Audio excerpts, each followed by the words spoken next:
के फंक्शन। इससे पहले हमने डिस्कस किया था कि सेल मेम्ब्रेन क्या होती है, उनकी कंपोजिशन डिस्कस की थी और उनकी स्ट्रक्चर जो थी बायलेयर स्ट्रक्चर डिस्कस की थी और उनके अंदर जो मेम्ब्रेन्स के प्रोटीन थे उसको भी डिस्कस किया था कि दो टाइप के प्रोटीन होते हैं मेम्ब्रेन के अंदर। एक इंटीग्रल होते हैं जिन्हें हम इंट्रिंसिक प्रोटीन और केनाल प्रोटीन भी कहते हैं, और दूसरे होते हैं एक्सट्रिंसिक प्रोटीन और जिन्हें हम पेरिफेरल प्रोटीन भी कहते हैं। ठीक है, और उसके बाद हमारा जो टॉपिक है functions of the cell membrane. Cell membrane का फंक्शंस है, जो फंक्शंस मोस्टली तो आपको पहले बता दिए थे कि कौन से फंक्शन है। अभी हम प्रॉपरली डिस्कस करेंगे उनके फंक्शंस। ठीक है, तो फर्स्ट ऑफ ऑल ये क्या करता है सेल मेम्ब्रेन, जो प्रोटेक्शन करता है and separation of cytoplasm from the external environment. Protection करता है, ये जो सेल का साइटोप्लाज्म है उस सेल के साइटोप्लाज्म की प्रोटेक्शन करता है बाहर वाले इन्वायरमेंट से। अब ये वाला जो इन्वायरमेंट है ये तो सेल का खुद का साइटोप्लाज्म है, इन्हें हम सेल का साइटोप्लाज्म कहेंगे या इनर इन्वायरमेंट कहेंगे, इंट्रा सेल्यूलर कहेंगे। और ये जो बाहर वाला इन्वायरमेंट है इसको हम नाम देते हैं extra cellular environment. Extra cellular environment कहते हैं, और इस एक्स्ट्रा सेल्यूलर इन्वायरमेंट को आप दूसरा नाम भी दे सकते हैं जिनको टिश्यू फ्लूइड भी कहा जाता है। टिश्यू फ्लूइड या इंटरस्टिशियल फ्लूइड भी कहा जाता है, टिश्यू फ्लूइड या इंटरस्टिशियल फ्लूइड। तो बेसिकली ये सेल मेम्ब्रेन जो कवरिंग है, ये कवरिंग क्या करती है, सेल के साइटोप्लाज्म के अंदर जितने भी मटेरियल्स हैं, जो भी साइटोप्लाज्मिक मटेरियल हैं उनकी प्रोटेक्शन हिफाजत करती है बाहर वाले इन्वायरमेंट से, बाहर वाली जो भी चीज़ें हैं उनसे, और सेपरेट करती है साइटोप्लाज्मिक मटेरियल को एक्सटर्नल एनवायरनमेंट से। ये क्या है, एक किस्म की सिमेटिंग लेयर है जो कि सेपरेशन का काम करती है साइटोप्लाज्म और एक्सटर्नल एनवायरनमेंट के अंदर। ठीक है, सो ये फंक्शन हो गया प्रोटेक्शन और सेपरेशन करना साइटोप्लाज्मिक मटेरियल या साइटोप्लाज्म की। ठीक है, उसके बाद प्रिवेंट टू फिलो द साइटोप्लाज्म। जबकि आपको पता है कि साइटोप्लाज्म जो है वो मोस्टली क्या होता है, लिक्विड फॉर्म के अंदर प्रेजेंट होता है, तो वो फिलो कर जाएगा लिक्विड फॉर्म के अंदर। तो ये एक किस्म की क्या है, इनके लिए वॉल है, ये कवरिंग है जो कि उसको फिलो करने से रोकती है, फिलो नहीं होने देती, प्रिवेंट करती है फिलो करने से। ठीक है, सो हम ऐसे कह सकते हैं कि it prevent the flow of cytoplasmic material. Cytoplasmic material के फिलो को क्या करती है, रोकती है। ठीक है, और दूसरा काम कौन सा है, to regulate the flow of solutions, to regulate the flow of solutions and materials in and out of the cells. ये क्या करती है, रेगुलेट करती है, यानी ये एक किस्म का गेट है जो मटेरियल सेल के अंदर दाखिल करने का और सेल से बाहर खारिज करने का एक किस्म का गेट है। ठीक है, तो ये जो मेम्ब्रेन है ये रेगुलेट करती है डिफरेंट किस्म की सॉल्यूशंस और मटेरियल्स को सेल के अंदर दाखिल करना और सेल को बाहर दाखिल करने के अंदर क्या करती है, हेल्प करती है। और दूसरा इसका काम क्या है, पूरे साइटोप्लाज्म को कवर करना, पूरा जो सेल है उसको कवर करना, उसको शेप प्रोवाइड करना। जो जबकि साइटोप्लाज्म लिक्विड मटेरियल है तो फिलो कर जाएगा। ये सेल मेम्ब्रेन प्रेजेंट होती है, सेल मेम्ब्रेन की प्रेजेंस की वजह से सेल की एक प्रॉपर शेप बन पाती है। तो सेल को शेप देने के अंदर भी रिस्पॉन्सिबल कौन है, सेल को शेप देने के अंदर भी रिस्पॉन्सिबल ये हमारी जो सेल मेम्ब्रेन है या हम जिसे प्लाज्मा मेम्ब्रेन कहते हैं वो रिस्पॉन्सिबल है सेल को प्रॉपर शेप देने के अंदर। ठीक है, और उसके अलावा ये क्या करती है, regulate the flow of solutions and materials in and out of the cells. Cell के अंदर और बाहर सॉल्यूशंस को क्या करती है, रेगुलेट करती है।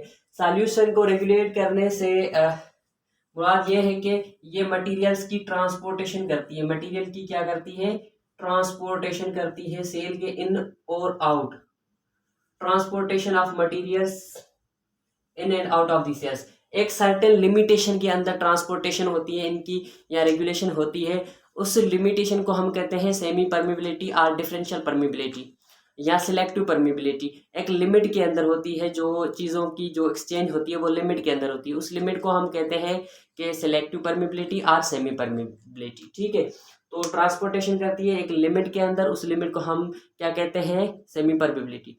अच्छा, अब ये ट्रांसपोर्टेशन या मटेरियल को एक्सचेंज करना भी बहुत लाजमी है, क्योंकि जो कंसंट्रेशन है चीज़ों की वो सेल के इनसाइड और आउटसाइड को क्या करना है, मेंटेन करना है, यानी सेल के होम्योस्टेसिस को क्या करना है, मेंटेन करना है। अगर सेल का होम्योस्टेसिस मेंटेन नहीं हुआ तो सेल के अंदर जो भी इंजाइम हैं वो प्रॉपरली वर्क नहीं करेंगे, प्रॉपरली वर्क नहीं करेंगे तो मेटाबॉलिक रिएक्शंस नहीं होंगे, और अगर मेटाबॉलिक रिएक्शंस नॉर्मल नहीं हो रहे हैं, एबनॉर्मल हो रहे हैं, तो सेल जो आगे जो लाइफ के जो भी प्रोसेस हैं वो एबनॉर्मल बन जाएंगे। तो एबनॉर्मल प्रोसेस से डिजीज पैदा होती है, आपको जैसे पता है। ठीक है, तो यानी सेल को एक प्रॉपर वे में वर्क करने के लिए क्या चाहिए, एक नॉर्मल इन्वायरमेंट चाहिए। एंजाइम को प्रॉपर वर्क करने के लिए नॉर्मल इन्वायरमेंट चाहिए, और नॉर्मल इन्वायरमेंट क्रिएट करने के लिए सेल को एक्सचेंज करना बहुत लाजमी है। तो इसीलिए सेल के इनसाइड वाले इन्वायरमेंट या इंटरनल इन्वायरमेंट को मेंटेन करना लाजमी है। उस लाजमी काम को करने के लिए ट्रांसपोर्टेशन करना भी लाजमी है। और ये ट्रांसपोर्टेशन के अंदर कौन हेल्प करता है, ये सेल मेम्ब्रेन हेल्प करती है। अच्छा, अब ट्रांसपोर्टेशन किन चीज़ों की हो सकती है, किन चीज़ों की नहीं हो सकती, वो हम देखते हैं। जैसे कि हमने बात की कि ये सेलेक्टिव परमीबल है। सेलेक्टिव और सेमी परमेबल का मतलब है कि ये कुछ चीज़ों को अलाउ करती है, कुछ चीज़ों को अलाउ नहीं करती, पास होने नहीं देती। ठीक है, तो देखते हैं कि कौन सी चीज़ें हैं जो कि वो इजीली पास आउट हो जाती हैं, और कौन सी चीज़ें हैं जो इजीली पास आउट नहीं हो सकती। ठीक है, तो ये कुछ मटेरियल्स हैं जैसे कि लिपिड सॉल्यूबल, जो लिपिड के अंदर सॉल्यूबल मॉलिक्यूल्स हैं वो इजीली पास हो जाएंगे। ठीक है, देखिए लिपिड के जो लार्ज मॉलिक्यूल या फैट के लार्ज मॉलिक्यूल है वो पास आउट नहीं हो पाएंगे।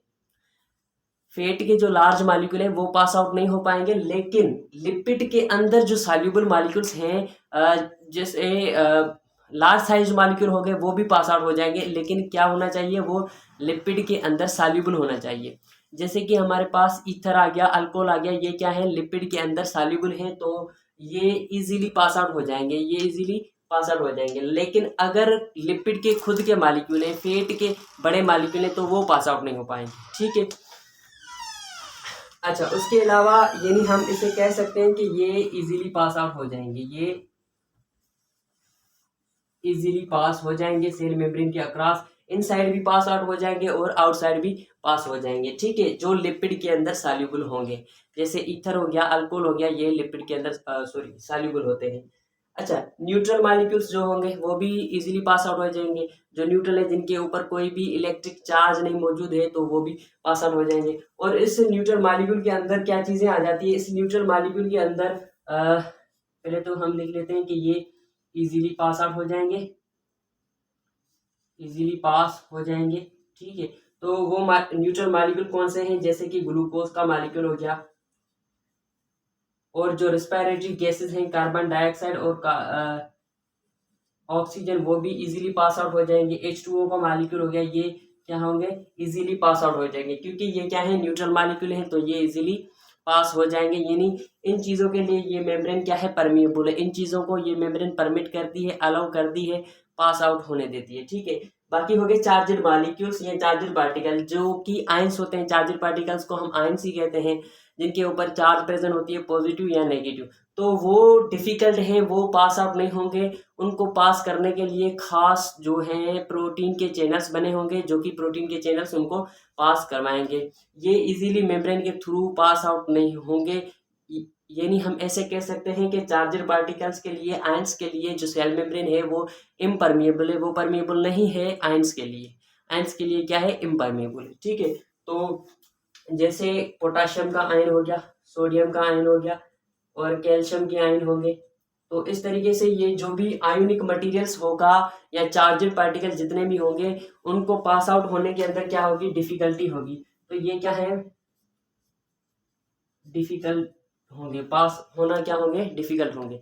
तो ये जो मटेरियल है इजीली पास होंगे, ये इजीली पास होंगे। इस मटेरियल को पास आउट करने के लिए या सेल के इन और आउट एक्सचेंज करवाने के लिए स्पेशल जो कैरियर प्रोटीन्स होते हैं जो काम करते हैं। ठीक है, अब हम ट्रांसपोर्टेशन, तो अब हम डिस्कस करते हैं ट्रांसपोर्टेशन कि सेल के अंदर जो मटेरियल की एक्सचेंज होती है या ट्रांसपोर्टेशन होती है, वो ट्रांसपोर्टेशन किस तरीके से होती है या उनके कौन से टाइप हैं। ठीक है, तो बेसिकली ट्रांसपोर्ट के सेल के अंदर दो ही टाइप हैं, जो कि एक है पैसिव ट्रांसपोर्ट, दूसरा है एक्टिव ट्रांसपोर्ट। जैसे ही नाम से रिप्रेजेंट कर रहा है पैसिव, पैसिव का मतलब है कि ऐसा ट्रांसपोर्ट, ऐसा प्रोसेस जिनके अंदर मटेरियल की एक्सचेंज के लिए सेल को अपनी एनर्जी एक्सपेंड ना करनी पड़े, अपनी एनर्जी खर्च ना करनी पड़े, तो उस किस्म के ट्रांसपोर्टेशन को हम कहते हैं पैसिव ट्रांसपोर्ट। और ऐसा प्रोसेस जिनके अंदर मटेरियल को ट्रांसपोर्ट करने के लिए, इनसाइड या आउटसाइड ट्रांसपोर्ट करने के लिए सेल अपनी एनर्जी यूज़ करे in the form of ATP, अपनी एनर्जी यूज़ करे, तो उस किस्म की ट्रांसपोर्टेशन को हम कहेंगे एक्टिव प्रोसेस। ठीक है, so the process in which cell use its own energy for the transportation और exchange of materials, this process is known as passive transport and sorry active process. the process in which cell does not use its own energy, cell does not use its own energy, that process is known as passive transport. ठीक है, तो ऐसा process जिनके अंदर cell अपनी energy use ना करे, concentration के मुताबिक जो चीज़ें हैं वो क्या हो, पास आउट हो सेल के इनसाइड या आउटसाइड या एक्सचेंज हो किसी भी तरफ अक्रॉस। ठीक है, तो उस किस्म की ट्रांसपोर्टेशन को हम पैसिव ट्रांसपोर्ट कहेंगे। ऐसी ट्रांसपोर्ट जिनके अंदर सेल अपनी एनर्जी खुद यूज करे, खुद की एनर्जी यूज करे, तो उस किस्म की ट्रांसपोर्टेशन को हम क्या कहेंगे, एक्टिव ट्रांसपोर्ट कहेंगे। ठीक है, तो ये जो ट्रांसपोर्टेशन होती है बेसिकली ये from higher concentration to lower concentration होती है। हायर कंसंट्रेशन और लोअर कंसंट्रेशन से क्या मुराद है, मतलब अब देखिए ये जो सेल है, सेल के अंदर अगर देखिए वाटर का कंसंट्रेशन आउटसाइड ज्यादा है, वाटर का कंसंट्रेशन अगर आउटसाइड ज्यादा है और इनसाइड कम है, तो वाटर डेफिनेटली किस तरफ मूव करेगा, इनसाइड मूव करेगा, वाटर इनसाइड ही मूव करेगा। अब मैंने यहाँ पे 2 मॉलिक्यूल बनाए हैं और यहाँ पे 5 मॉलिक्यूल बनाए, यानी यहाँ पे वाटर की कंसंट्रेशन क्या है, ग्रेटर कंसंट्रेशन है, हाई कंसंट्रेशन है। तो जैसे कि ये जो सेल की मेम्ब्रेन होती है वो परमिएबल होती है किसके लिए, वाटर के लिए, कि वाटर न्यूट्रल मॉलिक्यूल है, इजीली पास आउट हो जाएगा।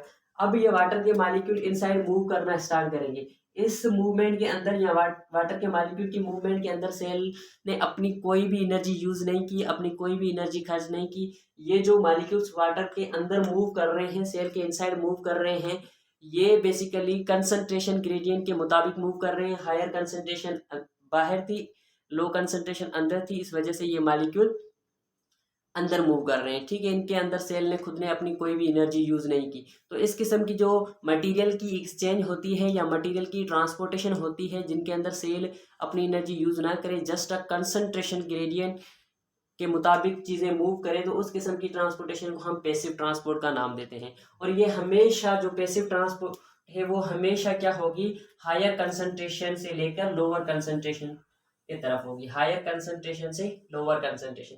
इसका एग्जांपल आप ऐसे समझ सकते हैं, जैसे हम अगर जो पानी डालना चाहते हैं ऊपर वाली जो टैंकी है उनके अंदर, तो हमें मोटर यूज़ करना पड़ता है या इलेक्ट्रिकल एनर्जी यूज़ करनी पड़ती है। ठीक है, लेकिन अगर हमें पानी चाहिए ऊपर वाली टैंकी से, तो हम क्या करेंगे, सिंपली नल को ओपन करेंगे तो वो पानी इजीली आ जाएगा। ठीक है, तो यानी लोअर लेवल से लेकर अपर लेवल तक हम अगर चीज़ों को पहुंचाना है तो हमें एनर्जी देनी पड़ती है, एक्स्ट्रा एनर्जी। लेकिन अपर लेवल से अगर हमें लोअर लेवल तक लाना है तो हमें इतनी एनर्जी यूज़ नहीं करनी पड़ती। तो ये भी सिंपली सेम है कि अगर मटेरियल बाहर ज़्यादा होगा तो अंदर मूव करेगा, अगर अंदर ज़्यादा होगा तो बाहर मूव करेगा। जस्ट एग्जांपल, एक और एग्जांपल लेते हैं। मिसाल के तौर पे सेल क्या करता है, सेल रिस्पायरेशन करता है और ग्लूकोज को ब्रेक डाउन करता है, तो उसके नतीजे में कार्बन डाइऑक्साइड पैदा होता है।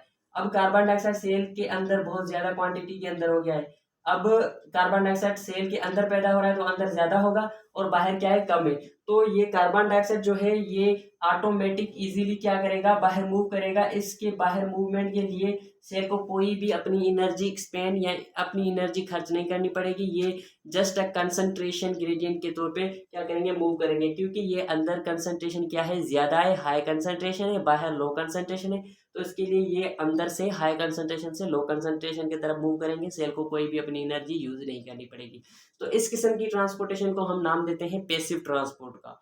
ठीक है, तो पैसिव ट्रांसपोर्ट के जरिए जो भी न्यूट्रल मॉलिक्यूल्स थे वो पैसिव ट्रांसपोर्ट के जरिए मूव करते हैं। ग्लूकोज हो गया, ये कार्बन डाइऑक्साइड हो गया, वाटर हो गया, ये जो मूव करते हैं पैसिव ट्रांसपोर्ट के जरिए मूव करते हैं। ठीक है, अच्छा, दूसरी बात ये है कि डू नॉट रिक्वायर एनर्जी, यानी अगर कंसंट्रेशन के मुताबिक मूव कर रहे हैं तो एनर्जी की डेफिनेटली ज़रूरत ही नहीं है, तो एनर्जी सेल यूज ही नहीं करेगा। ठीक है, तो ऐसा प्रोसेस जिनके अंदर जो मटेरियल की एक्सचेंज हो हायर कंसंट्रेशन से लोअर कंसंट्रेशन की तरफ, तो इस किस्म की ट्रांसपोर्टेशन या उस किस्म के प्रोसेस को हम नाम देते हैं पैसिव ट्रांसपोर्ट का। या उस किस्म की ट्रांसपोर्ट जिसके अंदर सेल अपनी एनर्जी यूज ना करे, तो उस किस्म की ट्रांसपोर्टेशन को या उस प्रोसेस को हम नाम देते हैं पैसिव ट्रांसपोर्ट का। ठीक है, तो ये हो गया पैसिव। और एक्टिव किसे कहते हैं, जिसके अंदर जो मटेरियल हो वो लो कंसंट्रेशन से हायर कंसंट्रेशन की तरफ जाए। जैसे कि मैंने एग्जांपल दिया कि अगर आपको पानी नीचे से ऊपर वाली टैंकी में पहुंचाना है तो आपको मोटर या इलेक्ट्रिकल एनर्जी यूज करनी पड़ेगी। तो बिल्कुल इसी तरीके से अगर वाटर का मॉलिक्यूल बाहर मूव करना है। मिसाल के तौर पे यहाँ पे 2 मॉलिक्यूल है, यहाँ पे 5 है, यानी यहाँ पे हाई कंसंट्रेशन है, यहाँ पे क्या है, लो कंसंट्रेशन है। अभी भी सेल को क्या करना है, बाहर मूव करवाना है, तो सेल अपनी खुद एनर्जी क्या करेगा, यूज करेगा, अपनी खुद एनर्जी एक्सपेंड करेगा, तभी जो वाटर के मॉलिक्यूल हैं वो कंसंट्रेशन के ग्रेडियंट के जो अगेंस्ट मूव कर पाएंगे। जैसे आप सिंपल फिजिक्स के अंदर ग्रेविटी को देखते हैं कि अगर आपको चीज़ों को ऊपर हाई लेवल पे ले जाना है तो आपको एक्स्ट्रा एनर्जी लगानी पड़ती है। लो लेवल से हाई लेवल पे ले जाते हैं तो आपको एक्स्ट्रा एनर्जी लगानी पड़ती है, यानी फील्ड के अगेंस्ट वर्क किया जाता है। तो यहाँ पे अगेंस्ट काम हो रहा है, यानी हाई कंसंट्रेशन है, लो कंसंट्रेशन है। आप लो से हाई जा रहे हैं, लो से हाई जा रहे हैं, इसका मतलब क्या है कि आप कंसंट्रेशन के अगेंस्ट जा रहे हैं। अगर कंसंट्रेशन के अगेंस्ट जाएंगे तो आपको एक्स्ट्रा एनर्जी यूज करनी पड़ेगी, यानी सेल को एक्स्ट्रा एनर्जी यूज करनी पड़ेगी, क्योंकि यहाँ पे मटेरियल की जो ट्रांसपोर्टेशन होगी वो अगेंस्ट द कंसंट्रेशन होगी, ठीक है। तो कंसंट्रेशन ग्रेडियंट के अगेंस्ट होगी तो सेल जो है ना वो एक्स्ट्रा एनर्जी यूज करेगा। तो उस किस्म का ट्रांसपोर्टेशन या एक्सचेंज मटेरियल्स की, जिनके अंदर जो मटेरियल लो लेवल से हाई लेवल, लो कंसंट्रेशन से हाई कंसंट्रेशन की तरफ मूव करें, तो उस किस्म की ट्रांसपोर्टेशन को हम क्या कहेंगे, एक्टिव ट्रांसपोर्ट। यहाँ ऐसी किस्म की ट्रांसपोर्टेशन जिनके अंदर सेल को अपनी एनर्जी यूज करनी पड़े, तो उस किस्म की ट्रांसपोर्टेशन को हम क्या कहेंगे, एक्टिव ट्रांसपोर्ट। अब सेल जो एनर्जी यूज करता है वो मोस्टली एटीपी के फॉर्म में सेल एनर्जी यूज करता है। सेल यूज जो करता है वो एटीपी के फॉर्म में एनर्जी यूज करता है, ठीक है। सो एटीपी क्या है, एटीपी एनर्जी करेंसी है, एनर्जी का मालिक्यूल है, एनर्जी कैरियर है, ठीक है, जो सेल का करेंसी हम कहते हैं। अब एक्टिव ट्रांसपोर्ट के भी हम दो टाइप देखते हैं, एक प्राइमरी एक्टिव ट्रांसपोर्ट, एक सेकेंडरी। अब प्राइमरी के अंदर जो एनर्जी यूज होती है वो एनर्जी कौन सी यूज होती है, वो एटीपी वाली एनर्जी ही यूज होती है। प्राइमरी ट्रांसपोर्टेशन उसे कहेंगे, प्राइमरी एक्टिव ट्रांसपोर्ट जिनके अंदर जो सेल एटीपी वाली एनर्जी यूज करे, तो उसे हम क्या कहेंगे, प्राइमरी एक्टिव ट्रांसपोर्ट, ठीक है। सेकेंडरी उसे कहेंगे जिनके अंदर सेल इलेक्ट्रोकेमिकल ग्रेडियंट यूज करे, क्या यूज करे, जिनके अंदर सेल इलेक्ट्रोकेमिकल ग्रेडियंट यूज करे, इलेक्ट्रोकेमिकल ग्रेडियंट यूज करे, तो उस किस्म की हम ट्रांसपोर्टेशन को क्या कहेंगे, सेकेंडरी एक्टिव ट्रांसपोर्ट कहेंगे। तो ये पैसिव ट्रांसपोर्ट है, ये एक्टिव ट्रांसपोर्ट है। एक बार फिर the type of transportation in which cell does not require extra energy, that type of transportation is known as passive transport, or the transportation in which materials move from higher concentration to the lower concentration, that type of transportation is known as passive transport, ठीक है। so the type of transportation in which materials move from low concentration to higher concentration, or in which cell use its own energy to transport the substance, to transport the material, that type of transportation is known as active transport, ठीक है। तो ये active transport हो गया। अब passive transport को देखते हैं, तो पैसिव ट्रांसपोर्ट के 3 टाइप्स होते हैं, बेसिकली 2 होते हैं, लेकिन ये तीसरा टाइप भी है, ठीक है। तो डिफ्यूजन हो गया, ऑस्मोसिस हो गया, और फैसिलिटेटेड डिफ्यूजन हो गया। तो हम देखते हैं कि डिफ्यूजन किसको कहते हैं, ऑस्मोसिस किसे कहते हैं, और फैसिलिटेटेड डिफ्यूजन किसको कहते हैं। कहते हैं कि डिफ्यूजन किसे कहते हैं, डिफ्यूजन का सिंपली मतलब है फैलाव, फैल जाना, स्प्रेडिंग होना, ठीक है। तो बेसिकली जो डिफ्यूजन है इनका मतलब है कि intermixing of gaseous molecules, gaseous molecule की इंटरमिक्सिंग को ही हम क्या कहते हैं, डिफ्यूजन कहते हैं। यहाँ हम ऐसे डिफाइन कर सकते हैं कि spreading of gaseous molecules across the cell membrane, cell membrane के अक्रॉस जो गैसियस मॉलिक्यूल हैं उनकी स्प्रेडिंग को हम क्या कहते हैं, डिफ्यूजन कहते हैं। सो इसको हम ऐसे भी डिफाइन कर सकते हैं कि ये क्या है, intermixing of gas molecules, intermixing of gas molecules की जो है ना वो इंटरमिक्सिंग है, ठीक है। और दूसरा इनको डिफाइन करने का तरीका क्या है, डिफाइन करने का दूसरा तरीका है कि the spreading of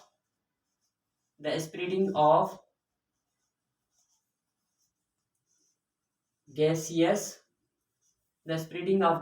across the membrane, across the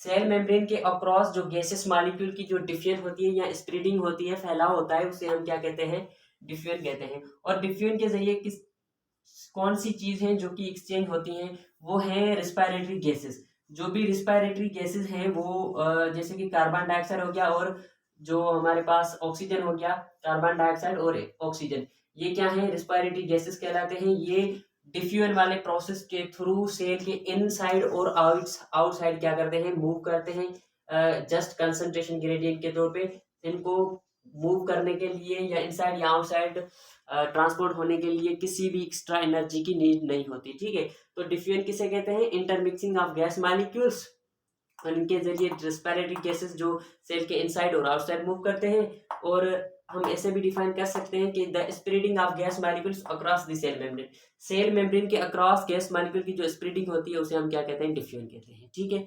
अच्छा, उसके अलावा ऑस्मोसिस आ गया। अब ऑस्मोसिस जहाँ भी लफ्ज आए तो हमें क्या जहन में आना चाहिए? हमें लिक्विड जहन में आना चाहिए, यहाँ वाटर का कॉन्सेप्ट जहन में आना चाहिए, ठीक है। तो ऑस्मोसिस ऐसा प्रोसेस है जिसके जरिए जो सेल अपनी इंटरनल इन्वायरमेंट का ओस्मो रेगुलेटरी मैकेनिज्म क्या करता है? मेंटेन करता है, या अपनी इंटरनल इन्वायरमेंट के अंदर वाटर की कंसंट्रेशन को क्या करता है? मेंटेन करता है, ठीक है। सो ओस्मो रेगुलेशन क्या है? ऐसा प्रोसेस जिनके अंदर लिक्विड के मॉलिक्यूल सेल मेम्ब्रेन के अक्रॉस मूव करें, तो इनसाइड मूव करें या आउटसाइड मूव करें, तो उस प्रोसेस को हम क्या कहते हैं? ऑस्मोसिस कहते हैं। यहाँ आप ऐसे ही डिफाइन कर सकते हैं कि ये एक किस्म की अनडायरेक्शनल मूवमेंट है मॉलिक्यूल की। ये क्या है? Undirectional movement of molecules, undirectional movement of molecules, movement of, ठीक है, अनडायरेक्शनल मूवमेंट है मॉलिक्यूल्स की। तो इसके जरिए जो ट्रांसफर होता है वो क्या ट्रांसफर होता है? लिक्विड ट्रांसफर होता है मोस्टली। लिक्विड कौन सा? वाटर ही है जो कि ट्रांसपोर्ट होता है, ठीक है। तो ऐसा प्रोसेस जिसके थ्रू जो लिक्विड के मॉलिक्यूल या वाटर के मॉलिक्यूल सेल के अक्रॉस मूव करें, तो उस प्रोसेस को हम नाम देते हैं किसका? उस प्रोसेस को हम नाम देते हैं ऑस्मोसिस का, ठीक है। फाइनली हमारे पास है फैसिलिटेटेड डिफ्यूजन। फैसिलिटेटेड डिफ्यूजन किसे कहते हैं? फैसिलिटेट का मतलब है किसी और चीज के थ्रू मूव करें, ठीक है। तो ये एक किस्म का स्पेशल डिफ्यूजन का ही टाइप है। ये क्या है? स्पेशल डिफ्यूजन है, जिनके अंदर जो मॉलिक्यूल्स मूव करते हैं वो स्पेशल कैरियर मॉलिक्यूल्स या स्पेशल जो कैरियर प्रोटीन होते हैं उनके थ्रू मूव करते हैं, ठीक है। तो ये क्या है? स्पेशल टाइप ऑफ डिफ्यूजन है, special type of diffusion, special type of diffusion. So ये प्रोसेस क्या है? इस प्रोसेस को हम कैसे डिफाइन कर सकते हैं? इस प्रोसेस को हम ऐसे डिफाइन कर सकते हैं कि ये ऐसा प्रोसेस है जिनके जरिए जो स्पेशल सब्सटेंस या कुछ मखसूस पर्टिकुलर सब्सटेंस होती हैं जो कि कैरियर प्रोटीन के थ्रू मूव करती हैं, तो हम उस टाइप के डिफ्यूजन को हम क्या कहते हैं? फैसिलिटेटेड डिफ्यूजन कहते हैं, क्योंकि वो फैसिलिटेटेड होते हैं किसी और मॉलिक्यूल, किसी और कैरियर प्रोटीन के तौर पे, ठीक है। तो ये जो बेसिकली मेम्ब्रेन आपको दिख रही है, इनके अंदर क्या होती है? इनके अंदर प्रोटीन्स के मॉलिक्यूल होते हैं, कैरियर प्रोटीन होते हैं, इस तरीके के क्या होते हैं? कैरियर प्रोटीन होते हैं। अब मॉलिक्यूल्स को ये क्या करेंगे? इनसाइड या आउटसाइड मूव कराएंगे। अब इनकी जो स्ट्रक्चर होती है बिल्कुल इस टाइप होती है। अब ये जो स्ट्रक्चर है ना, इसको आप ऐसे देखें, ये इस टाइप की स्ट्रक्चर होती है। ये आउटसाइड की सब्सटेंस से सेल के अंदर दाखिल होगी, फिर ये क्या करेंगे? इस साइड ओपन हो जाएंगे, तो सब्सटेंस इनसाइड दाखिल हो जाएगी। अब अगर किसी भी चीज को बाहर मूव करवाना होगा तो ये अंदर वाली साइड ओपन होगी, उसके बाद बाहर वाली साइड ओपन होगी। तो इस तरीके से ये अपनी शेप को चेंज करके जो मटेरियल्स को क्या करवा देते हैं? मूव करवा देते हैं। तो शेप को चेंज करवा के मटेरियल्स की एक्सचेंज करवाते हैं, इसीलिए हम इसे क्या कहते हैं? ये फैसिलिटेटेड डिफ्यूजन है, जो कि स्पेशल टाइप ऑफ डिफ्यूजन कहलाता है, ठीक है। अब कुछ प्रोसेस हैं, डिफ्यूजन हो गया, ऑस्मोसिस हो गया। अब कुछ टर्म्स हैं, टर्मिनोलॉजी है, जिनको हम क्लियर करते हैं, देखते हैं। तो अच्छा, तो ये कुछ टर्म्स हैं, इन टर्म्स को हम देखते हैं कि ये क्या है, ठीक है। तो एंडोसाइटोसिस, एंडोसाइटोसिस किसे कहते हैं? एंडो लफ्ज की माना है इनसाइड, एंडो की मतलब है इनसाइड, इन। और साइटोसिस का मतलब क्या है? साइटोसिस का मतलब है सेल, साइटोसिस का मतलब क्या है? सेल, यानी सेल के इनसाइड। तो ऐसा प्रोसेस जिनके अंदर जो मटेरियल्स है वो सेल के अंदर दाखिल हो, तो उस प्रोसेस को हम क्या कहेंगे? उस प्रोसेस को हम कहेंगे एंडोसाइटोसिस। अब ये हमारे पास क्या है? ये हमारे पास सेल है, ठीक है। अगर मटेरियल्स इनसाइड मूव कर रहा है, सेल के इनसाइड मूव कर रहा है, तो हम क्या कहेंगे कि ये कौन सा प्रोसेस हो रहा है? ये एंडोसाइटोसिस हो रहा है, एंडोसाइटोसिस वाला प्रोसेस हो रहा है, ठीक है। तो ऐसा प्रोसेस जिनके अंदर मटेरियल्स क्या हो? इम्पोर्ट हो, सेल के अंदर दाखिल हो, सेल के अंदर इंटर हो, तो उस प्रोसेस को हम एंडोसाइटोसिस कहते हैं। तो आप ऐसे कह सकते हैं कि ये क्या है? इम्पोर्ट ऑफ मटीरियल है, मटीरियल की इम्पोर्ट होती है, import of materials, import of materials है, ठीक है। अब इंपोर्ट ऑफ मटेरियल्स के अंदर या तो सॉलिड पार्टिकल्स होंगे, सॉलिड होंगे, या तो क्या होंगे? लिक्विड होंगे। तो उसके हिसाब से जो हमारे पास दूसरा टर्म आता है फेगोसाइटोसिस। फेगो का मतलब है टू ईट, फेगो का मतलब क्या है, टू ईट, और साइटोसिस का मतलब आपको पता है कि सेल है, ठीक है। तो ऐसा प्रोसेस जिनके अंदर सेल क्या करे, किसी भी चीज को ईट करे, किसी भी चीज को इनटेक करे, किसी भी सॉलिड मटेरियल को इनटेक करे, तो उस प्रोसेस को हम क्या कहेंगे, phagocytosis. The process in which cell intake a solid material, that process is known as phagocytosis, यानी इसको हम कहेंगे सेल ईटिंग प्रोसेस। ये क्या है, इसके अंदर सेल क्या करता है, इनटेक करता है solid particle, intake solid particle, solid material, और सॉलिड मटेरियल इनटेक करता है, तो इसी वजह से हम क्या कहते हैं, ये सेल ईटिंग प्रोसेस है, सेल ईटिंग प्रोसेस। तो फेगोसाइटोसिस जो है वो सेल ईटिंग प्रोसेस है, जिनके अंदर सेल क्या करता है, सॉलिड मटेरियल को इंगल्फ करता है या ईट करता है। इसका एक सिंपल एग्जांपल ये है कि अगर कोई फॉरेन बैक्टीरिया या जर्म वगैरह हमारे जिस्म के अंदर दाखिल होता है, तो हमारी जो जिस्म की पुलिस WBC है वो क्या करती है, उन जर्म्स को या उन फॉरेन बैक्टीरिया को क्या करती है, इंगल्फ करती है, इनटेक करती है और उसको डिस्ट्रॉय करती है, ठीक है। तो दूसरा प्रोसेस है पाइनोसाइटोसिस। पाइनो का मतलब है टू ड्रिंक करना, ठीक है। तो ड्रिंक करना, और साइटोसिस का मतलब क्या है, साइटोसिस का मतलब है कि सेल, तो ऐसा प्रोसेस जिनके अंदर सेल कोई भी लिक्विड बल्क को क्या करे, एब्जॉर्ब करे, लिक्विड बल्क को इनटेक करे, तो उस प्रोसेस को हम क्या कहेंगे, पाइनोसाइटोसिस कहेंगे। यानी इसको आप ऐसे कह सकते हैं कि ये क्या है, सेल ड्रिंकिंग प्रोसेस है, सेल ड्रिंकिंग प्रोसेस, ठीक है। तो इनके अंदर सेल क्या करता है, लिक्विड मटेरियल इनटेक करता है। तो ऐसा प्रोसेस जिनके अंदर मटेरियल सेल के अंदर दाखिल हो उसे एंडोसाइटोसिस। अगर सेल सॉलिड मटेरियल इंगल्फ कर रहा है तो हम फेगोसाइटोसिस कहेंगे, अगर लिक्विड मटेरियल है तो cell eating, cell drinking process और पाइनोसाइटोसिस। उसके बाद है एक्सोसाइटोसिस। एक्सो लफ्ज की माना है आउटसाइड, एक्सो की माना है आउट, और साइटोसिस का मतलब क्या है, साइटोसिस का मतलब है सेल, ठीक है। तो ऐसा प्रोसेस जिनके अंदर मटेरियल सेल के बाहर खारिज हो, तो उस प्रोसेस को हम नाम देते हैं एक्सोसाइटोसिस का। जिनके अंदर क्या होती है, एक्सपोर्ट ऑफ मटेरियल होती है, यानी मटेरियल्स क्या होते हैं, एक्सपोर्ट होते हैं, सेल के बाहर जमा होते हैं, ठीक है। जैसे प्लांट के अंदर या अलजी फंजाई और बैक्टीरिया के अंदर जो सेल वाल बनता है, सेल वाल का जो मटेरियल है वो भी क्या होता है, एक्सपोर्ट होता है, यानी सेल के बाहर खारिज होता है, एक्सपोर्ट होता है और जमा हो जाता है, डिपॉजिट हो जाता है, और बाद में जो सेल वाल के जो लेयर्स बनना स्टार्ट हो जाते हैं।